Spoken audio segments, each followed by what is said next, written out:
I am muted. I'm Sean Ross Sapp. I'm here. I'll be joined by Kate Hensler right over here in a few moments. We're here to talk ROH Final Battle 2022. Somebody goes, "You're in the middle of the frame." I'm aware. Kate's just going to pop up right over here. How about that? She's going to pop up right over there momentarily after she's done doing whatever it is that she's doing. But by God, we got a lot to talk about. We got ROH Final Battle. We're going to have exclusive news. We're going to have all kinds of scrum notes as well. Thanks to Robert DeFelice. Big thank you to Luis, who is doing the moderation here. Tonight, we've got the NXT post show as well. I'm going to be hopping on that NXT media scrum. It's a busy day here. I interviewed Switchblade Jay White. That is over on FightfulSelect.com. I asked him about Sasha Banks. I asked him, is Mia Yim a part of the Bullet Club? I asked him an awful lot of stuff. One person who I know is not a part of Bullet Club is Kate, but this is our first show together in a while. Kate, how you doing? No, I'm not a part of the Bullet Club. You're not. Well, listen, Fightful Select plug. I asked Switchblade Jay White. I was like, you know what? Is Mia Yim a part of it? And he said, yeah, I think she is. That's awesome. And then I said, would you want Sasha Banks to be a part of it? And he said, yeah, I would. Yeah, I could imagine wanting that for some FightfulSelect.com. We'll shill that later on.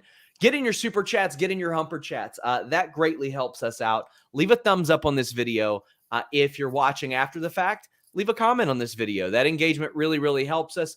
YouTube's kind of fruited around with us an awful lot the last couple of months. They claim they're fixing it. Justin Robbins says, hey, got a YouTube notification finally. Thank you. I appreciate that. Let me know if you guys are getting them. Let us know if you're not getting them. But you can also submit humper chats over at humperchats.com. That allows you to get your question statements in before we go on the air. But man, just this week, from yesterday through the end of the week, interviews with EC3, Switchblade Jay White, Shaza McKenzie. God, who did I release yesterday? Who was it? I can't even remember. Carmelo Hayes, for the love of God. Carmelo, yeah. Willow Nightingale. We've got tons of them. Tons of them. Love my Willow. Katara says, spent this day watching, or my birthday watching this ROH show. It was a good one. It was, and it started off with a Jeff Cobb win. 0 hour. I mean, yeah, sometimes I'm a little bit surprised to see Jeff Cobb just pop it up wherever, because he had that one AEW spot, and he had told me, I ain't trying to go back to Florida during a pandemic. It's crazy there, but seems like they're on, they have a good relationship here. And he picks up the win. I was cool with this. It made an awful lot of sense to get a somewhat marquee name that is familiar with multiple promotions on this show, and especially as a leadoff. Yeah, I thought this was super fun. I love Jeff Cobb. He, to your point, is like the shortest standing member of any Jericho stable. I think he just had that one appearance, but loved this as an opener. Tour of Islands is such a cool finisher. And I feel like he is so impressive in so many different fronts. You can give him like big, meaty men slap and meat. But my favorite version of Jeff Cobb, kind of like Baron Corbin in WWE on a different level, when he's in there with someone that's like kind of high energy, high flyer, like his physicality to just break up momentum is such a fun device in wrestling for me. Really liked this, and a fun way to kick off the 0 hour too. That's definitely going to grab some eyeballs. If you're here on youtube.com/Fightful, we're simulcasting on Facebook, Twitter, twitch.tv/Fightful Gaming, of course. We have a Making a Finisher of Tour of the Islands. That's a feature that I've done for years on and off, where I go in depth with a performer on how they came up with their move and all that. So I think it made an awful lot of sense. You give Cobb the win here as well. But 2.0 also picks up the win over a team that I am very happy to see getting reps here. Now, this is a team, or I've reported on Cheeseburger, CB, and his lack of contract with AEW, ROH in the past. But regardless of that, I'm glad that they're getting used. I'm glad that they're appearing here, because Cheeseburger, CB, which he tried to shed that, and sometimes you want to embrace it. Sometimes it's okay. And I think he's found that good balance of doing that. But also, I think it's great that they face a team like 2.0 because CB himself has that internal struggle. And I mean IRL of being a phenomenal pro wrestler and a phenomenal sports entertainer. And, that struggle of wanting himself to be taken more seriously because underrated as one of the greatest chain wrestlers on the planet right now is CB. And they're facing 2.0 who are like, to hell with it. We're entertainers. So I thought that this was a really good booking to put them together. Yeah, I really liked this. And Eli Isom also fantastic. But one thing that I love about CB Cheeseburger, to your point, fantastic chain wrestler. And then when he does do something that requires, like, he's not the biggest guy in the world, but much like Darby Allin, and I feel like Ricky Starks is this way with his spear, he puts his entire body into it. So you can be 100 pounds soaking wet, but if somebody hurls something that's 100 pounds at you, it's gonna hurt. So I really love his ability to blend technical. You've interviewed him before, his background. He has been all over the world trying to expand his skill set, and he has this really interesting blend of some lucha influence and technical wrestling. And you're right, he's incredibly charismatic too, in a little bit more of a chill way, and a great pro wrestler. So this was a fun way to bring both sides out of Cheeseburger for sure. I loved it. And I don't know if that was intentional with the way that they booked that, but I mean, I can tell you guys in interviewing him, that's a thing that he has often battled with. Fluffy Panda says nothing goes with a great ROH pay-per-view like Kate's bangs. Kate banging on pay-per-view. You love to see it. Caden C says OnlyFans. Never mind. Oh gosh. Caden says pay-per-view of the year, absolute hoot being there. Yeah, Caden was in attendance there. Man, it was a blast of a show, and Willow kept it rolling. Willow is so perpetually over. And this was a sprint. It was a very quick match, but it was the kind of match that these two needed to have because Willow gets a win on pay-per-view. It's about 6 minutes long. Now these 0 hour matches went like 6 minutes each. And then the main one went about 11 or 12. But Willow is so perpetually over. Everything she does, she is impossible to dislike, Kate. And I think that Trish Adora is the right type of opponent for her to bring out that aggressive side because you can be perpetually over and happy and smiling, but Trish Adora is going to bring the pain and make you have the type of match that she wants to have. And I thought this was great. I thought this was a phenomenal way to book Willow Nightingale. More Trish Adora, please. I don't know how she hasn't been signed by everybody. And if she ain't signed, Triple H should be giving her a call immediately. But I like what Kyler says. Willow's so infectious. She is, I would say magnetic is the word I've used to describe her since I found her, because it's a very authentic type of positivity, but because she has such agility and is so hard hitting and is more athletically built, she's a really special recipe of, so many facets of what make up a great wrestler. And to your point, Trish Adora should be signed. If she isn't, hopefully she will be in that ROH women's division when they get TV, because man, she's fantastic. She was doing such cool work in their women's tournament. She had a really powerful and fun vignette with Shane Taylor right before they shut down. But she is like a top women's wrestler. She's always like, if people are asking me top women's independent talent, she is always at the top of the list with me there.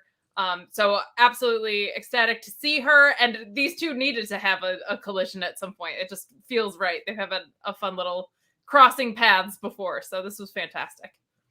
Well, it ended up working out pretty well. They did have a collision at the end. The Pounce ended up whipping that ass. God, I love Ian and Caprice so much. Man, I just think that Willow is one of those people that there's no way she can fail. There's no way she can fail. No, I think she was probably originally pegged for ROH, but I'm wondering if they were like, man, we're going to keep you hanging around AEW for a while with how over she is, with how different she is, and pretty much any women's division you're going to add her to. She is such a special blend of things. So loved this. It was short and sweet, like you said, but that was kind of all you needed with this. This was Willow is just going to be so good for so long. It's funny. During the pandemic, I had asked a bunch of people who should get signed during the pandemic, as if it's over. I mean, almost 3 years ago, though, around March, April, May. And I just remember Deonna Purrazzo saying, Willow Nightingale, whoever signs her, they win. Whoever gets Willow Nightingale. This is 3 years ago. And man, love to see it. Love to see it. There's a lot of people that I've talked to that have either seen Willow for the first time or been with someone when they've seen Willow for the first time. Sure. They're like, I don't know what it is, but that person's a star. Like, I've heard that over and over again, and I agree. Willow's awesome. We also got Top Flight defeating Kingdom. That surprised me. But the thing I liked about this match was there are a whole lot of people that they don't have any clue what the Kingdom is, even though they've been around for a decade, even though Mike has been ROH, AEW, Impact multiple times, WWE. Yeah. Like, they have no clue what he's capable of. They just don't realize it because of he's almost sometimes a victim of his own versatility. Yes. Because he'll give anything a go. Matt Taven, although, I didn't see him as the top guy in ROH, considering who else was in that match with him, objectively, that was a good decision for him to win the world title at that point, as opposed to somebody else. These two guys can work any kind of style, any. Maria is such an underrated manager, like from a heat standpoint. The only issues I had with this match, it felt like they had to set up a few things and wait on a few things. But other than that, this was wild and fast-paced. I was shocked that the Kingdom didn't get the win here. But this is a signature win for Top Flight already. What did you think of the match and the decision for them to win?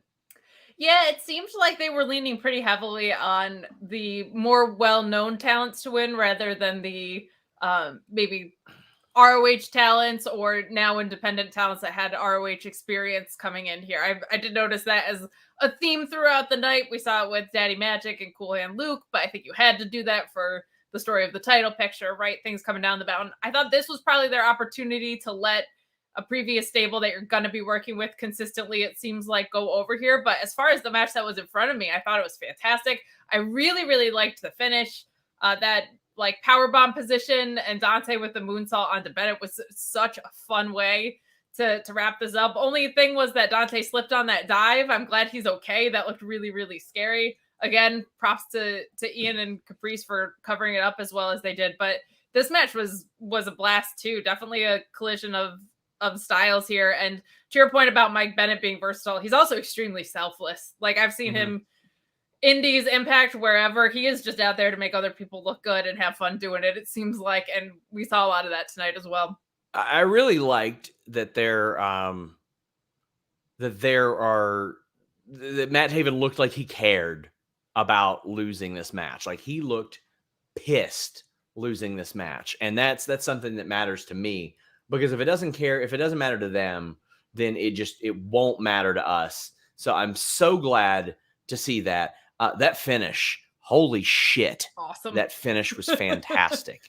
That was fantastic. Unfortunately, there was the spot where Dante kind of slipped going outside the ring, and he, when that happens, it's sort of like a panic, like, what do we do? What do we do? Rush to recover.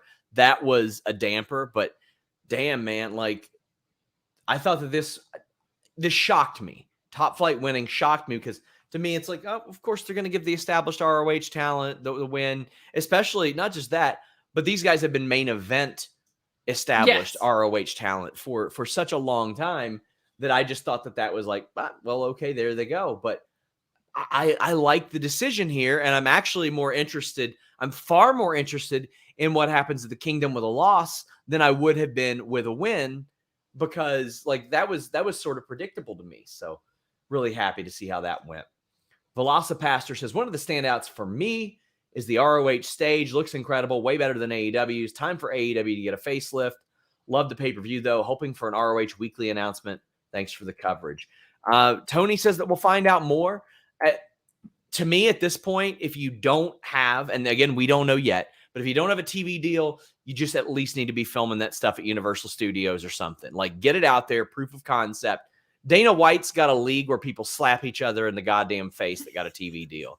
And it's stupid. It'll get some curiosity views and then it'll fall off. Just like everything. Just like Slam Ball, God bless its heart. I loved it. It'll get the curiosity views. But pro wrestling is pretty established, like it's going to have some sort of audience type of thing. Pro wrestling and battle bots, man. That's where I love BattleBot. Hey, man, listen, I am all for just bringing back everything Spike TV. I would love that. Let's do it. I would love that. I would just love it if Paramount Plus is like that. We're just going to do that. We'll bring back BattleBots and Joe Schmo Show and Slam Ball. They already got Beavis and Butthead, man. Like, it's true. Brent says TK needs to announce a deal. HBO Max, Honor Club, actual TV. I'll watch. Just tell me how. So the thing is, if you're going to sell pay-per-views of ROH, I think you got to get them in the door free. Like, you got to get them in the door without putting it behind the Honor Club paywall or something like that. We got somebody saying Mansers as well. Mansers ruled too. But our own Jeff Hawkins was on like 1,000 Ways to Die as well. He got burned alive at a hot dog stand or something like that. He did. MXC was a good one. So at the end of the Spike TV era, I've done these long form features on a lot of stuff like Casey Navarro, Anthony Bowens, Muhammad Hassan. I was going to do one on Spike TV in totality and the relationship that wrestling had with it, from TNA to WWF to ECW to the UFC.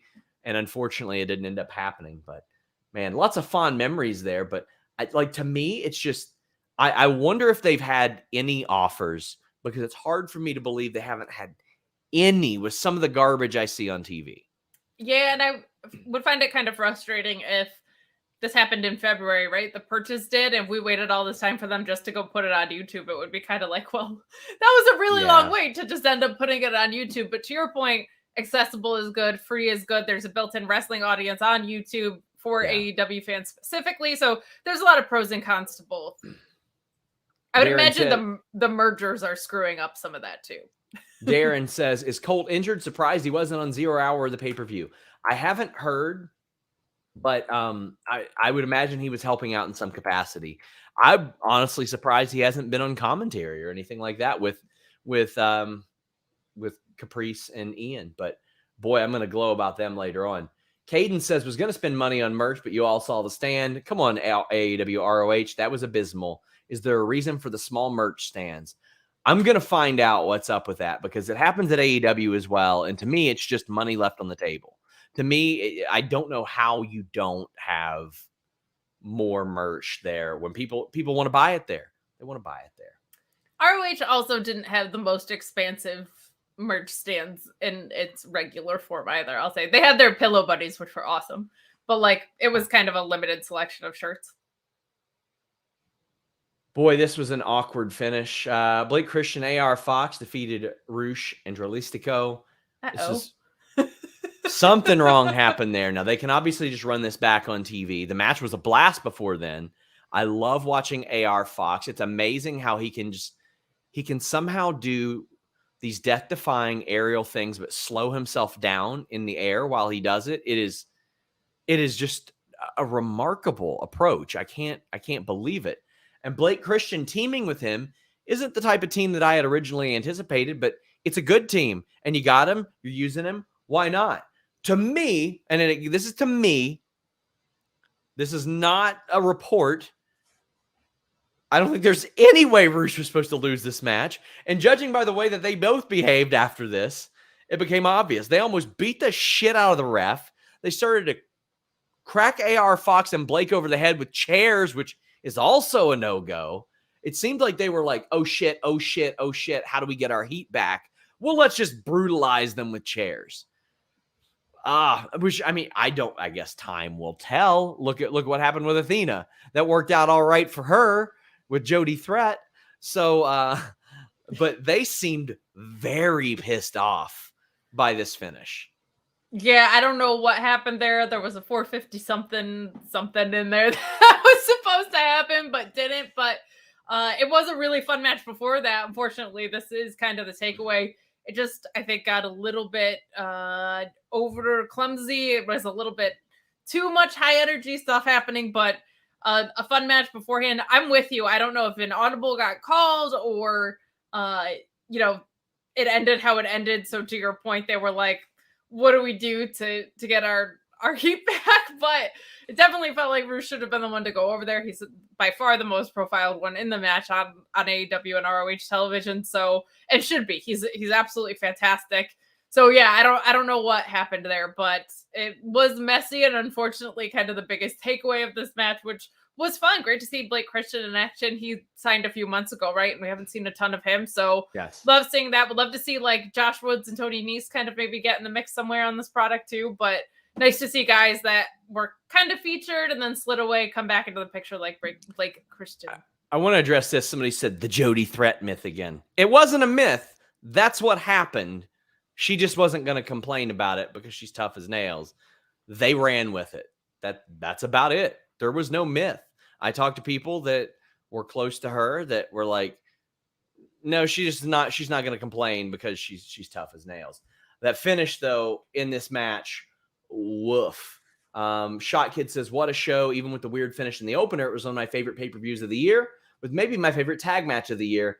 Think Tony could say where there could be a proper TV streaming announcement at Winter is Coming to maximize eyeballs. I think that we'll get that information. Luis says Tony will address content distribution. I don't know when though, so if Luis could tell me like when he's going to address that, that would be very helpful. Tony Khan know when is the big question. Yeah, that's the thing. Like, we don't necessarily know when that's going to happen. Brent says, also, am I sick for wanting Suzuki to join the Fight Slap League and destroy everyone? Listen, I love Suzuki, but like there are people like they're trying to make this their full-time living. Their full-time living. So I guess we'll see. I guess if you're trying to make this your full-time living, you deserve to get slapped up by Minoru Suzuki. Yeah, but I mean, these people got some mitts. He's got some mitts. We got Athena defeating Mercedes Martinez. This had to happen, Kate. Oh, I muted you instead of me. I was like, I didn't even have a chance to talk too much for you to mute me yet. This was the right decision. The push has been coming, and this was the right decision. This was the right call. This version of Athena is so awesome. Like, she has always had the agility, the O-face, which she won with here. It's never looked better, but I've been loving this added aggression. I know it kind of came out of a work shoot situation, but whatever. I'm into it. I think it's great. That like forearm half suplex T-bone brainbuster thing was insane. I loved that into the reverse cloverleaf. And I loved that it took a lot out of Athena to beat Mercedes Martinez. You can have protected losses that are clean. This is one of them. Somebody has to bite you to get out of it. Somebody has to expose a turnbuckle to get out of it. Doesn't mean you have to fall asleep or there has to be interference for a loss to be protected. I think she still looks really, really strong coming out of this. Absolutely the right call. I don't know what their plans for Willow are, but Athena is a kick-ass heel right now. Willow is perpetually a babyface. Maybe 4 or 6 months down the line, you see Willow kind of rightfully assume this role, but I loved what we saw tonight. This was super, super fun. This was physical. It needed to be physical because that's been the story of Athena since the Jody Threat thing was the physicality. Brent Lockman says, perfect world. Athena's first title defense is Jody Threat, right? I would love that. I would love if she got confronted by a Jody Threat. And also, I think Jody Threat would be a fantastic ROH signing as well. The crowd was behind Athena a little bit as well, though. But like this is the Athena that like I never saw Ember Moon when I saw Athena work on the indies. Now she made it work, but I mean that super white meat babyface to me just didn't work. And when she came over to AEW, she was still doing some corny stuff like the putting your finger on your nose and all that, like stuff that I look at and I'm like, if you're trying to be a babyface, it just kind of annoys me type of thing. But then I see her just whipping ass, kicking the shit out of people. I'm like, all right, I believe it. I believe you're over this shit. I believe you don't feel like dealing with it anymore. Matthew says, this Athena versus Sasha. Woo! Oh, that'd be great. That'd be great. They also did mention Jody Threat on commentary. They said that she was the one that brought the side out of her. So clearly they're not on terrible terms with that. But I did appreciate that. Yes. And I agree with that super chat. I mean, it was the catalyst. Jody. It was the catalyst for, I think, the best television version of Athena that we have seen yet. Yeah. Jester Design says Athena versus Trish Adora me, please. That would be great. And Jim LaRose says women's title match was excellent. Love how they took the Athena controversy and adapted her character accordingly. Planned, not planned, who cares? It worked. Looking forward to her reign. It wasn't planned, and then they'd made it the plan. That was it. Both women were approached backstage, and they're like, got no problem with it because, again, Jody isn't going to complain. And Athena is like, I'm just whipping ass like I always do. What's the big deal? ROH says, got to watch Final Battle here in scenic Romania, thanks to nordvpn.com/Fightful. The show was fantastic. Can't wait for the new ROH champion Athena versus Willow. Now that's the match I'm ready to see. Willow, the super white meat, lovable babyface, against the brutal, physical asshole Athena, who takes liberties with people. It seems like the opposite of what a Willow Nightingale would stand for, Kate, is what Athena presents. To me, that is such a natural feud, natural matchup. Agreed. I want Willow to win, though. I think you got to do that a little bit down the line. You definitely have to do it when you have TV, and I feel like that would just be a perfect place for Willow to sit, because they're not going to put the TBS title on her, and I don't think she's going to be in that main title picture for a little bit. So put it on her then. But 100%, that is a money-made matchup for sure. Jamebeard says, I did low-key enjoy that they used Shimmer footage to add to the promo match.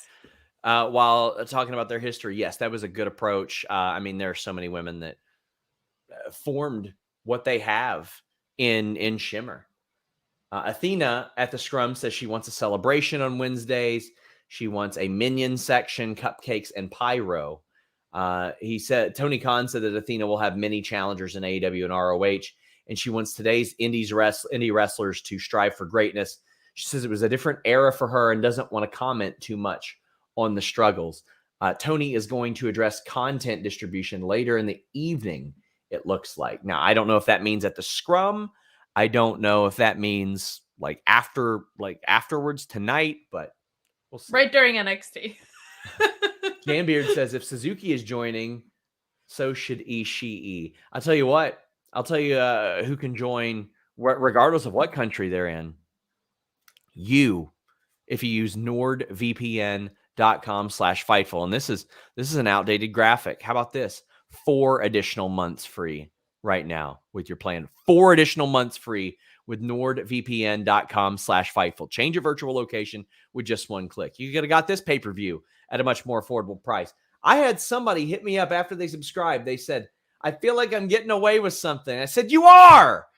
NordVPN.com/Fightful changes your virtual location with just one click, gives you access to much more content like the old WWE Network interface, AEW without commercials, weekly, this UFC pay-per-view that I am buying in a few hours. While I'm on the scrum, I'll be watching this UFC pay-per-view with my friends, and I get it at a much more affordable price thanks to NordVPN.com/Fightful, the fastest VPN in the world, works on all your devices. Got my phone right here, my desktop right here, my router in the corner, my Surface Pro over there. But not just that, the TV downstairs, all that good stuff with NordVPN.com/Fightful. Block online trackers, annoying pop-up ads, and malware. About to ink a deal with these fellas to work with them for another 6 months. I'm so excited. I love it. They love the reaction the reception that you guys have given them, and I do too. Let us know whenever you're using NordVPN.com/Fightful. And somebody says VPNs might get banned in the UK. Hey, buddy, we got you covered. NordVPN.com/Fightful. Let me tell you one of my favorite things on this show. Swerve in Our Glory versus Shane Taylor and JD Griffey. Shane Taylor Promotions. A few years ago, when ROH was in Toronto, they said, hey, we'll give you any talent you want at Maple Leaf Gardens, but you only get one. I was a little pissy. I was like, you know what? I'm making the trip down here. Should be more, but whatever.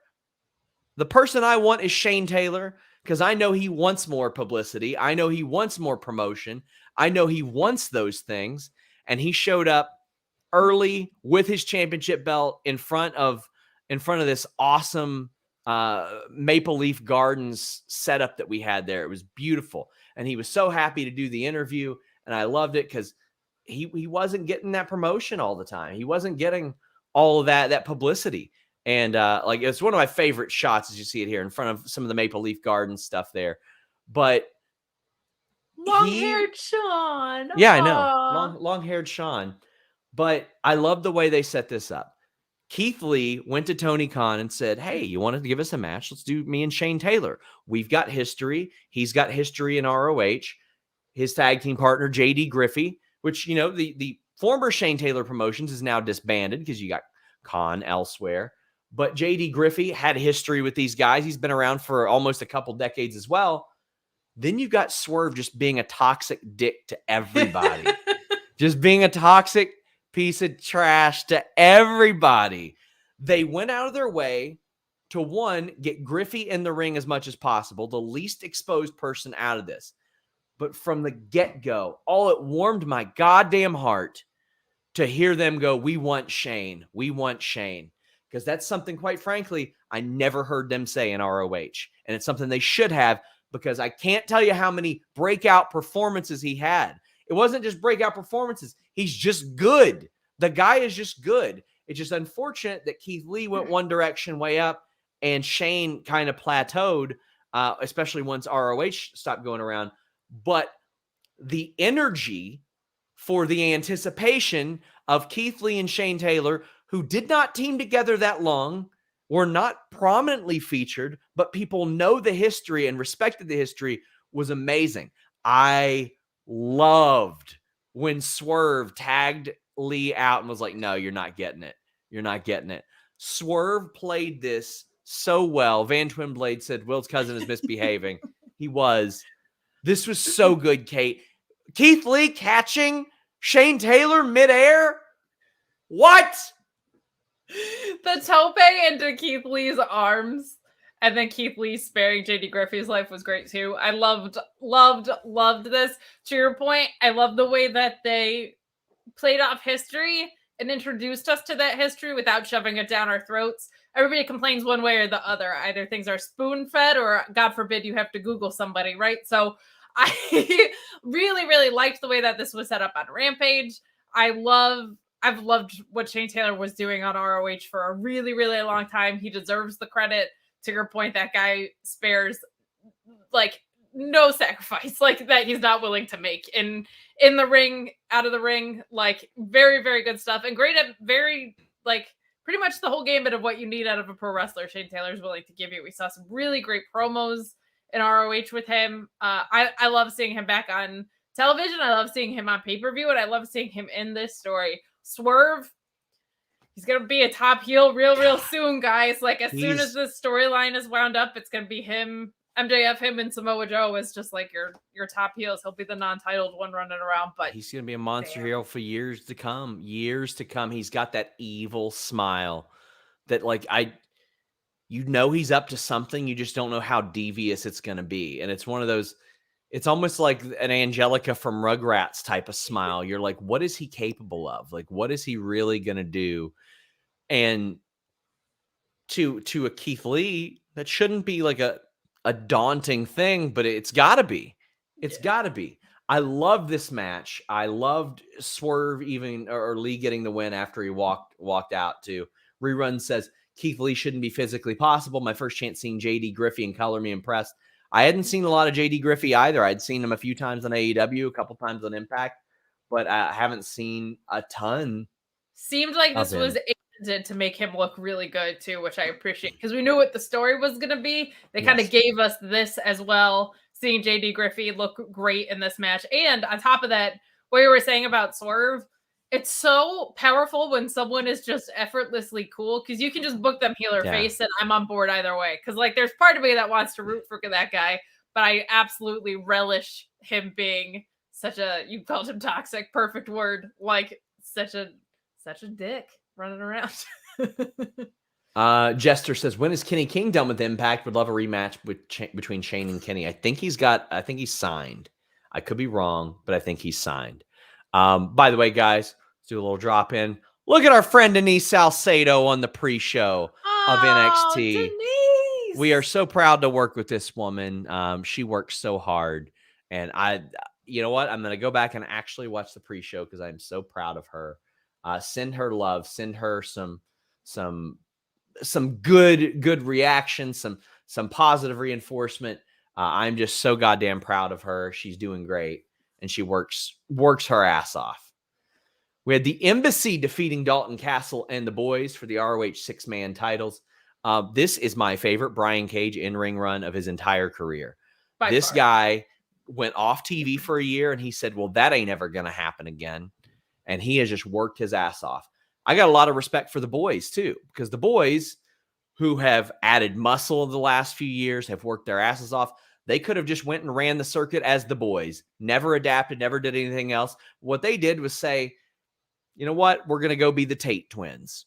We're going to go be Brandon and Brent. We're going to work OVW. We're going to put our work in. We're going to get bigger. And now, because they did that, they can be the boys again. And it's not just the lackeys of Dalton Castle. It is actual honest to God performers. And they always were good performers, but to be seen as credible and all that, they put the work in. And I really, really respect that. I just love that Toa Liona or this week got all that attention for the Dan the Dad thing as well. I love that. I love that. It worked so well. And I think the Embassy has really come together. I didn't have a lot of interest in watching Brian Cage before. And now he is absolutely killing it. Like, he started to put things together psychologically. He's understood his strengths in these bursts as well. I think it was the right call. Dalton Castle is absolutely somebody you want as a part of this ROH roster, though. I really thought, I thought Jericho was going over tonight. We'll talk about that later, but I was like, it should be Dalton Castle with how over he is. So you could do like a sports entertainer versus real sports entertainer feud if you wanted to. I know they already hit that once, but you could easily go back to it. But this match was great. I think Dalton Castle also showed through his suplexes too. Like, damn, that guy's strong. Really, really liked a lot of this and agree with you on Brian Cage, man. And what's so funny is it seemed like all they really had to do was get it out of the way. And maybe to your point, he closed some of those psychological gaps, but I think we all agree that the face turn wasn't the best move for him. But when you look at that guy, you're like, I know there's something in there. So just kind of get out of the way of it. It feels like they've done that. This is by far the best he's looked. And I agree wholeheartedly. This is the most interest I've had in him. So this was a whole heck of a lot of fun. Dalton Castle is so special to me. He's, you can tell it's his. Like, this could feel very gimmicky, but it feels really fun and authentic and well done. And to your point, the boys are right there along for the ride. An absolute blast. I absolutely adore his work. One of my favorite feuds of the entire decade was Dalton Castle and Silas Young. It was over the boys too, because he was so disgusted. Like, Silas's gimmick was a toxically masculine man, and he was so disgusted by them. I loved it. Jambeard says SRS muting Denise even on NXT. Her mic, along with Sam and McKenzie's, keep cutting out. I can't say a lot. I muted myself earlier. B Ninja says, I've known Athena 13 years, seeing her start from the bottom, now winning a title on a big pay-per-view in her hometown, really showcases what people have been sleeping on. I don't even think people have been sleeping on it. I don't think she was booked effectively. She unfortunately was injured for a long time. This is her really coming into her own, and I love it. But I mean, we have seen this for a long time. I said to anybody that would listen for the first 2 years of AEW, when they said, who is one person from WWE that you could think could make a real difference in AEW? And I said over and over again, Ember Moon, because she's a ring general and she has something that hasn't been unlocked quite yet. Well, Wheeler Yuta unlocked the ROH Pure Championship. I just want to say kudos to Tony Khan for putting this right before the dog collar match. Yep. Like, you see the beauty and the brutality of what Ring of Honor is back to back. You see such a stark contrast And then you go right down the middle with Juice and Samoa Joe. Rerun says, pure title match is a definite rewatch. My highest compliment. Look forward to Wheeler and Garcia interacting for the rest of their careers. That's the thing. We're going to see them, hopefully, willing, 20 years down the line, still at this. And not only that, these pure wrestlers are both legitimately great sports entertainers, which is, to me, the true heart of this feud that has gone on way too goddamn long, is that both of these guys are so good at entertaining and wrestling that both groups wanted them. In fact, and this is as a complete shoot, when WWE did not hire Wheeler Yuta, that's how I got tipped off that 2.0 was coming. Because I had somebody, when he didn't get signed out of the tryouts, they go, I don't know what the hell's going on down here at the Performance Center, but something different is going on at the Performance Center because we didn't sign this guy. A good-looking kid, good-sized already, like checks all the boxes, could already work, could work any kind of style. They're like, something weird's going on here. And if they could have a do-over, you better believe that they would have signed him. Garcia instead has embraced the social or the sports entertainer aspect of this. And I like that because at the heart of this, the wrestler that considers himself the wrestler won the wrestling match. I love that. I loved a lot about this. Pure rules matches, if you've seen me talk about it at all, you know, are like my favorite thing. And what I do love, to your point, is you have to place them in a card correctly, because otherwise being there live is almost worse than being at home. Again, Ian Riccaboni and Caprice Coleman add so much. And when you hear them reiterating the rules, when you see things like Garcia baiting Wheeler Yuta really early in this match to use his closed fist hit, right? Those kind of things matter when you're sitting at home watching something that is a different type of wrestling match. I loved how psychological both of them were in this match. I love pure rules matches. I love the way that they were used into the story of this match. I had really no complaints about the card that they set up going into this, but I was like, if I had to create one, it would probably be, we saw on the last pay-per-view, Wheeler Yuta and Garcia. We saw in the last pay-per-view, FTR and the Briscoes. Like, we're seeing two title matches that we just saw in the last pay-per-view, right? But the stories have been so good, and pure rules you can't help but be interested in because there's always this other element in play. And these two, for especially as young as Daniel Garcia is, to understand how I can use those rules as psychological elements to put a magnifying glass over the story we're telling is awesome stuff. And I feel like we got a lot of that tonight. Very cool that Wheeler Yuta was the first one in the Blackpool Combat Club to win here today, which I like. They can hot potato this for a little while. I'm just ready to see the rest of this division return as well. Yeah, somebody says, what does Yuta have to do with 2.0, though? Well, they've been feuding for about 732 years. Yes. Is it? Caden says, love the finish in every match, but the first. And Jambeard says, the way Garcia was doing moves in the ropes to make the ref make the call that Yuta was using his rope breaks was absolutely brilliant. It was. That's what I like. I love the psychology of that. And I loved it when the ROH pure champions would go out, and when they took indie dates, they would like demand to do pure rules matches on the indies as well. It was great. Garcia sort of like aggressively hands you to the championship, which they said was as close to respect as what you're going to get from Garcia.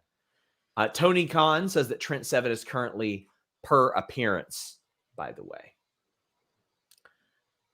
We are going to skip ahead a little bit. Samoa Joe defeated Juice Robinson, and this was in a very unfortunate spot. It was because it was a lot of fun, I thought. It was a lot of fun. And Juice Robinson, anybody who has preconceived notions, I know this is going to be a lot of people's first ROH show. To put it in perspective, Kevin Owens once said that Juice Robinson is the best promo in wrestling. I love Juice Robinson. One, because I'm one of the only guys he'll do interviews with. Thanks, Juice. Two, I can get him to go off about social media often, and I love that. But he is such a complete performer. I love the addition of him to Bullet Club. Absolutely love it. He is has such effortless charisma inside, outside the ring, on the microphone. When I see him, I'm like, damn, I don't know what WWE didn't see in him when he was there. For them to be like, nah, sure, you can go on to Japan. Sure.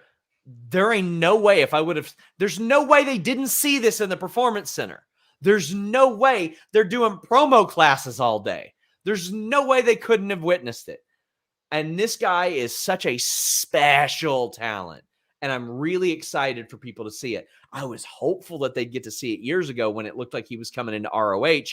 But then they're like, hey, let's put him in the most random ass group of all time and then just kill it. Like, my God. Jambeard says this felt like a reset for ROH to get them ready for a TV deal. With the potential separation of the two brands, I'd say Joe loses TNT soon. Well, he didn't lose any titles tonight. He got the win. What'd you think? I love this. You're right in that it suffered from placement on the card, and I think the crowd lost momentum a little bit. But I mean, come on, like, Samoa Joe is always going to have a special place at ROH. So the crowd was behind that. Speaking of people that they missed the boat on a little bit, Samoa Joe got fired from there twice, right? Not by the current regime, but like, this was awesome. I think Samoa Joe having the title is having both titles at the same time is so great. This, like, he's Mr. TV is awesome. I don't know if there's many wrestlers that are more designed for Kate than Samoa Joe. His logic, his size, his in-ring storytelling, I'm just so in love with it. And I liked that Juice Robinson really brought out a different side of him here, and Joe played into that really hard. Like, there were moments where he could have kind of gone in for the kill, but he just had to take a minute to catch his breath or whatever. Like, I loved those moments where Joe was like, I can feel myself being pushed to my limit. If I want to keep my title, I have to gain control of like where I'm at right now.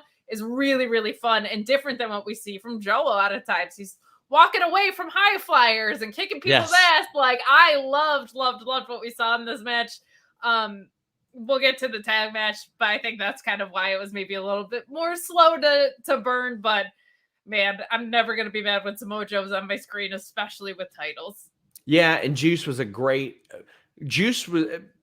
Okay, it was a little confusing because you got Wardlow still sitting around. Like, they like triple, quadruple booked Joe ahead of time to where it made this a foregone conclusion. Unless Wardlow came in and like cost him the title or something like that. That could have happened, I guess. But I just didn't expect that here in ROH because I think that they want to pretty firmly establish this as more of a wrestling show than a sports entertainment show. And I think if you're going to do the sports entertainment shit, it was going to be during Jericho, during Garcia, or during 2.0's match. So, sure. Riga says, great show tonight. Loved it. Are AR Fox and Joe okay? That chair shot was disgusting when Joe hit the barricade. It seemed very real. I know he finished, but it looked unenthusiastic at the bell. Hate to see another bad roadblock for him. I would too. We have not gotten any health updates from the scrum as of yet, but we're going to keep our eye on it for sure. FightfulSelect.com, of course, has plenty of news. Today on FightfulSelect.com, how about all this? Awards voting for two topics. We had early notes on the Switchblade Jay White interview, talking about Bullet Club, talking about all that stuff. We got early notes for EC3. We got producer notes for SmackDown, as well as backstage news there. All that on Fightful Select. We had a preview show as well. And for this person saying, Sean, is it true you reported Sasha was signing with AEW? People in the ROH media chat are saying you did. No, that is a lie. I have not reported that whatsoever. Subscribe to FightfulSelect.com to avoid misinformation like that. Just $5. And you don't have to say, you know what? I heard about it from this third, fourth hand thing. It comes straight to your phone, straight to your email. I promise you it's worth it. I promise you'll enjoy it. It's not just exclusive news. It is awards voting. It is early access content. It is like 6-7 shows a week. In addition to that, exclusive news shows, highly interactive. So if you guys are hitting me in my DM saying, Sean, you got the scoop on this? I do Q&As every week where you can ask me. Good time. Or if you're in my DM saying, has Sean told you the scoop on this? Shut up and subscribe to Fightful Select, as much as I love giving you scoops that my boss hasn't published. This double dog collar match. God damn it. God damn it. Like when they announced this, admittedly, I was like, all right, them again. Cool. I mean, it'll be good. It'll be all right. I want to see 4. I want to see 5. I want to see 6 now. This was, I had tweeted, they made art and the only color they used was red tonight. It was special. I love how much they hate each other and they can't even convey it on weekly television. They get to convey it once every 3 months on pay-per-view and that's it. And they're not allowed to because the Briscoes ain't allowed on television. They are quite literally the Jerry Springer pigeon. It's the too hot for TV box that you saw at the VHS store. That's the Briscoes. And I think that can be the appeal of them. You can only see these guys on pay-per-view. That's how violent they are. And they ended up getting the win. And I think they had to get the win because you can't do this again if they don't get the win. This was so special from Cash yanking Mark off of there to the big superplex, all that. Ooh, this was just art. It was perfect. It was such beautiful violence that was perpetuated by these 4 men and these dog collars. 4 times this year, you could have said FTR has had the greatest tag team match of all time. I don't know which one's my favorite even anymore. I was pretty sure it was Briscoe's FTR 1, and then I'm like, FTR might not win tag team match of the year in our voting this year because they might have split their own vote 4 times. Like, think about that. Like, there might be some other tag team that ends up with like 16% of the vote because like every one of their other matches are like underneath that is, it's unreal because they've got 3 of these plus the match overseas as well that they did.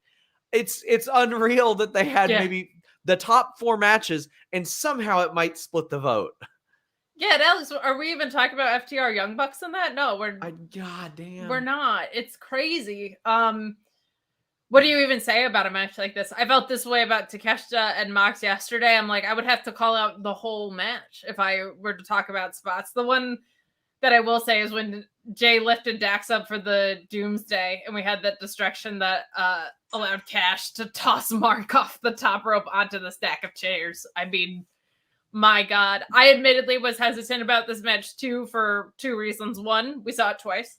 And FTR was up 2-0. So it's kind of like, what's the impetus for the third one?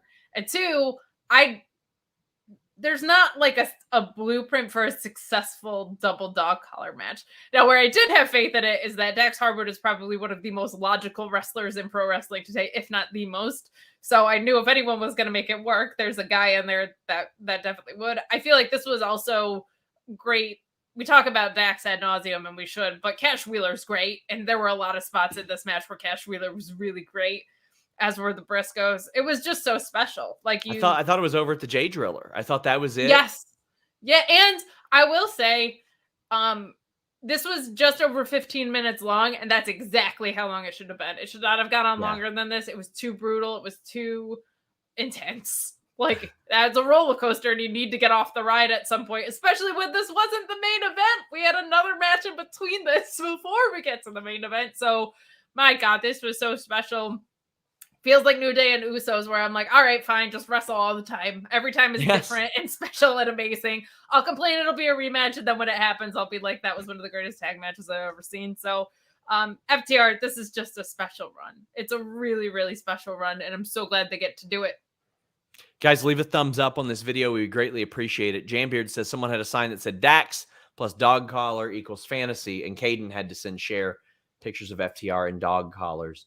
Jambeard says, I was gonna say I didn't even realize Cher was at the show tonight to make that sign. That's it. Jambeard says the ref got a lot of color in this match. Bloody hell, this is match of the year. So I specifically didn't put up tag team match of the year voting because of this match, because I was like, I know I'm gonna have to add it, and it got an immediate nomination. Like I went on the back end and saw that, and it'll be up there. But the ref, again, Mike Posey, bleeding everywhere. My God. And Caprice and Ian again. I know I've been saying it like the whole night, but Caprice and Ian on this match were unbelievable. This might have been my favorite call from both men. Like, I love both of their work. And I don't know that either one of them had a better call. And that's saying a lot because especially together, they work really, really well. And Ian Riccaboni's partner changed like every 8 or 9 months for a while to when they landed on Caprice. One, I was upset that the pulpit was ending because that shit was hilarious. Loved watching Caprice's pulpit. But I liked Colt Cabana too. And, I liked Kevin Kelly. But I grew to really, really love Ian Riccaboni and his changes of tone, like from this match to how he handles main events. Like I used to bust his balls about it. I'd be like, man, he's too serene. And then I saw why the range was happening. And you needed it for the contrast in this match and the main event. And I thought tonight was one of his best performances, if not his best, and Caprice's as well. And you can tell how much this means to them. Because, I mean, when I had interviewed Ian in the past, he's like, man, ROH means so much to me. Part of me wonders if I'll just wrap it up if they go away. And he didn't, and I am so glad he didn't because we needed him on this call tonight. We needed him on this. And Caprice as well. It was just masterful stuff, and you could hear in their voice how important it was. Yeah, and they have a really good, they do a great job, to your point, of their separate roles coming together. They're familiar with each other, and their intimate knowledge of the ROH product is so important here because it is in such a weird spot and it doesn't have TV and there are people tuning in for the first time, but the people who are returning are freaking diehards. So to satisfy both those audiences is really, really tricky. And I just think they knocked it out of the park tonight. Brent Lockman says that you can make the argument that FTR and the Briscoes have the top 3 matches is also insane. Yeah, it's unbelievable. And the Briscoes have not been allowed on television. Yeah. Unreal. It's pretty wild. Samoa Joe says he wants all the belts. He says Miro can get it. Cody can come back and get it. He's not interested in teaming with anybody. He says he tried that, and Wardlow cracked under the pressure. Wheeler Yuta wants revenge on MJF, wants a pure trilogy with Moriarty. He says the role in BCC is a dream for him, and best friends were good mentors, but BCC is a better fit. Claudio says he wants to defend the title against underutilized stars. Well, he's going to get that opportunity because he won the ROH World Championship. Guys, get in your super chats, get in your humper chats. This is the home stretch. Can leave your thumbs up. If we don't have news on the ROH TV deal, Kate and Alex will on their post show tonight because they are here right after NXT. And we are wrapping up because that is about to go on the air. Matthew Makovsky said from winning to losing the title, Jericho had 8 matches. And I really expected him to run the gamut for a while. And part of me, the speculation long was, well, if Jericho has this title, it's because they're trying to secure a TV deal, et cetera, et cetera. We don't know what that is at this very second. But I really liked this main event, and I adored the finish. Me too. Adored the finish. The Cesaro swing, the Claudio swing, the giant swing. After 30-something reps, he just wouldn't stop it. He just wouldn't stop it, and Jericho tapped. And I expected to get online and see a bunch of people burying it, and I didn't. Now, I'm sure there's some people. I'm sure there are. And, hey, more power to them. Wrestling is subjective. But I love how adored this finish is, too, because it's an adored move. And the thing is, it's kind of a sports entertainment move, too, which I really, really like because Jericho couldn't stop the sports entertainment move. The uppercut didn't put him away. The neutralizer right out of the gate didn't put him away. The swing of honor, as King of the North says. I love that. Put him away. I love it. It was such a smart way to end that match, Kate. I love this, and I think that Jericho did incredible things for the ROH Championship during that period. So it is hard to I'm sure Alex agrees. I was just going to say it is hard because I really liked this Jericho run, and I do co-host with Alex Pulaski frequently, who does not love this Jericho run. I think it makes an awful lot of sense to establish Chris Jericho as a champion of a new product because he literally proved that he can do it with AEW, right? So that makes sense. And I think a lot of the talent that he was involved with will likely be on ROH. So that makes a lot of sense too. I loved this match, and I did not expect Jericho to drop tonight. I thought we were going to get a couple weeks of Claudio wearing a hat, being a sports entertainer, and then somebody bails him out. That's where I thought this was going. And things like, I hate dumb ref spots just because we're oversaturated with them, but the bat coming into play, I was like, oh, okay, so Jericho's gonna use the bat. Claudio will be protected in the loss at least, whatever. That's not what happens here. Here's the thing about the swing that I love so much winning this match. I feel like I don't really view it as a sports entertainment move. I view it as a setup to a finisher, because if your opponent is dizzy as hell, it's probably easier to get your finisher locked in, right? Jericho said before AEW was a thing, he hated taking this move. Like, there are interviews where he's like, I had to put my hands up. I tried everything I could. It's nobody likes it. To be in the sharpshooter that long, or I'm sorry, the walls, crawling toward the ropes. He doesn't tap out. He just makes a sick turn to the shorter ropes that requires your whole body, though. And to follow it up with 33 swings this deep into a match, to have that kind of physical stamina, I will never understand. Everybody says it's a really brutal move to take. Nobody likes it. It's one of the most over moves in all of wrestling. Tapping out on it is awesome. Yes. Like, and so unexpected. I don't think we've ever seen it before. I adored this finish because it sucks to take. It's insane that he pulled it off this late. And people love it. Why not tap out on it? I thought it was so clever. Also loved the crowd saying Ocho. On the 8th swing. Cracked me up. So I was pleasantly surprised by this entire thing. We're hanging on for a couple minutes. We're told by David and someone else, Tony's about to talk about the ROH TV stuff. POE says, really cool moment. Wasn't expecting Jericho to tap to the swing. FTR Briscoes was damn good. FTR is my tag team of the year. I love things like this because it also establishes at the very highest level a world championship match against, quite honestly, the most famous person in your entire company, that this move is a finish. Yes. This move will finish somebody. I love the Bret Hart Diesel Survivor Series finish of the small package. I think that good wrestling moves beat good wrestlers sometimes. And I just completely love that. Jester Design says, 5 years tomorrow since my dad passed. He got me into wrestling. Used to watch Friday Night SmackDown with him. Would be nice to have wrestling on non-cable TV again. You know what? First off, sorry about the loss of your father. I love that you bonded with him over wrestling. No, hopefully you're able to bond with us over wrestling, because we love having you here. Absolutely. But I mean, that's the beauty of pro wrestling, is you can watch it almost anywhere. You can watch it live. You can watch it on pay-per-view, cable. You can watch SmackDown on Fridays. It's all over the place. I love it. Absolutely love it. And we love having you here. Tony says that pay-per-views are going to stay with Warner Brothers Discovery, and I am currently waiting on this slow-ass message to get typed out, but there is a soft launch of a new Honor Club. All right. There you go. Big thank you for the timely messaging and typing. So, soft launch of a new Honor Club. If the television itself is behind that, I hope it's the free tier. Because I mean, that was, so a lot of people didn't even realize this when ROH was around. They were owned by Sinclair, which everybody knew. So their show was widely syndicated, but it was also for free on their website every single week. Like, everybody's like, oh, I don't know how to watch ROH back then.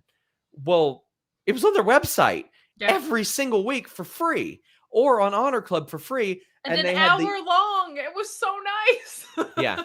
They had the benefit of a distribution company also being like, well, we also want as many people to see this as possible. So when that few days is up, we're just going to put it on there. So, yeah, we'll see what's going on. ROH TV will be on Honor Club. That's pretty cool. That makes me happy.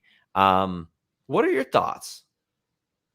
I mean, I like that it'll be accessible and happening again. I'm intrigued to see what the taping is like, if it's going to be stationary. I always thought it would make a whole heck of a lot of sense to do Rampage live and have ROH tape with it. Like, just seems like you could double down on a 2-hour show that way. But Yeah, I'll take it. Like, I've been of the camp where I don't really care where it is, just give me it because I miss it a lot. So, and I'm very intrigued to see what they do with the catalog. They've got to get that catalog up because I think that was probably where I want to go back and watch Kevin Steen and El Generico as well, right? So, yeah. or when we see a dog collar match, I want to be able to pull up Samoa Joe and see a Punk and watch old ones. So, I'm very glad to hear that something is at least underway. I barely cared about what direction it went. I just wanted something. Yes. So pay-per-views to stay with Warner Brothers. There will be New Japan involvement with Honor Club. There will be an announcement in January about ROH TV, and there's a soft launch of a new Honor Club. Plan is a 90-day pay-per-view release on Honor Club, so you get those afterwards. Nice. Kate, we got a couple more super chats. Caden says, might be an unpopular opinion, but I think TK buying ROH was a waste of money. Haven't seen that ROI yet to make it worth it. Well, Caden may have said that a little bit early because they just announced TV, at least TV for them. We'll see how it goes. But there's merchandising. They can implement that into their video game now. They can do merch. They can do toys. They can do a lot of stuff. Brent Lockman says Saturday afternoon wrestling should be more of a thing. Old enough to remember watching Maple Leaf Wrestling on Saturday afternoons. Fond memories. Well, we hope we've made some fond memories with you guys as well. Kate, what do you got going on?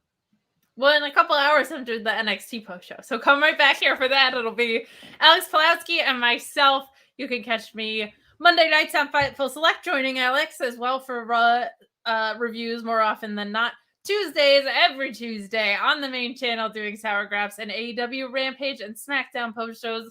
I host now because Sean left us. With Robert DeFelice this coming up week. I might be on the December 30th post SmackDown show. John Cena is going to be there, so maybe I'll be there as well. Leave a thumbs up, guys. Thank you all so much. I appreciate you all. We're out.